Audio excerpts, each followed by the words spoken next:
Siri, set alarm. Siri, set alarm. 3 minutes. 3 minutes counting down. Yun, okay. Kape tayo, guys. Magandang araw sa ating lahat. Welcome sa Tongue and the Mood. Iiksiyan ko na tong intro ko kasi pang episode number 14 na yata ito kung hindi ako nagkakamali. So medyo marami-rami na rin na pwede natin balikan, and congratulations to us. Nakarami rin tayo na episodes. And konting konting info lang. Kung sa TikTok mo to pinapanood, meron naka-pin na video. Watch mo yon, yung intro, nasa introduction. Then kung sa YouTube mo siya pinapanood, meron din siyang nakapin din. Meron ganun yung intro video sa YouTube channel. So maraming salamat sa panonood. Tongue and the Mood is is like kwentuhan lang, real talk kwentuhan about the chapters of my life na dinadaanan natin. Tapos hopefully meron ka matututunan doon. Balikan mo na lang, dire-diretso, tuhog-tuhog, konektado naman lahat ng videos na to. Going back, doon sa previous video na kwento ko sa inyo, di ba, um, yung nagturo ako, okay, tapos yung nagkaroon ng mga connections, then yung connections na yun led me to the next, di ba? The next department, the next level up na. Okay. So from the previous job na na sa calls, nag-accept ako ng mga calls, na ako, na endo. Na actually ilang beses na ako na endo. Kaso alam mo 'yun yung anong tawag doon? Basta yung nagre-renew ng contract. Then dahil sa usapang connections natin, okay, usapang connections na rin lang, nagkaroon tayo ng mga connections and referrals.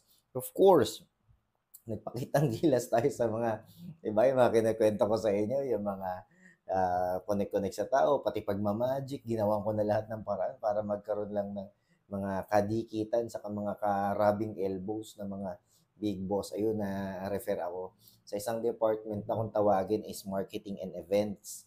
So, yun, doon ako nag-apply dahil um, gusto kong pasukin yung bagay na talagang wala akong kaalam-alam. Diba?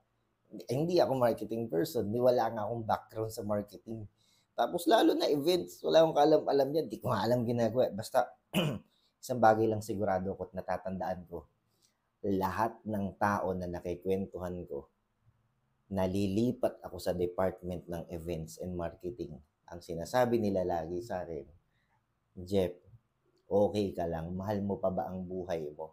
Ba't doon ka lilipat? Laging ganun, parang may threat. Parang ano ka ba? Kulang na lang magpatiwakal mga tao dun sa dami ng trabaho, sa hirap. Diba?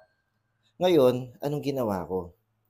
Instead of matakot, mas lalo ako na-challenge. Siguro ganun na lang din talaga yung tumatak na personality ko, na hopefully meron sa inyo na i-apply din yun. Wag na wag ka matatakot sa isang bagay na hindi mo pa naman talaga alam. At wag kang basta-basta maniniwala sa sabi-sabi lang.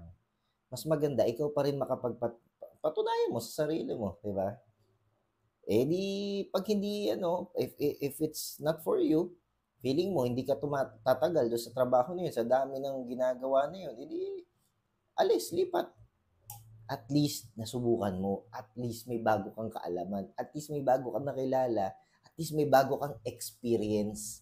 Yun yung lagi ko sinasabi sa inyo. Experience, experience, experience pa rin. Kasi yung mga experiences na yan, hindi mo alam, nagiging mas intelihente kang tao eh. Mas marami kang alam. Mas marami kang bagong ma-share na rin sa ibang tao at magagamit mo later on yung mga bagay na yan, lahat na napupulot mo na yan sa career mo sa future. Okay? Again, pinasok ko yun, yung department na yan. Tinanggap ko. Wala akong kaalam-alam po anong gagawin dun. Alam ko lang, nakakatakot daw. Mahirap daw. Daw yun. Hindi ako mahilig makinig sa daw. Okay? Ngayon, eto na. Tama nga sila. Ano yung mga nangyari? Ano yung mga ginawa? Ano yung mga tasks? Abangan natin sa susunod na ikikwento ko. Okay, maraming salamat sa panonood, guys. Thank you so much. Follow naman dyan. Okay? God bless everyone and have a great day ahead.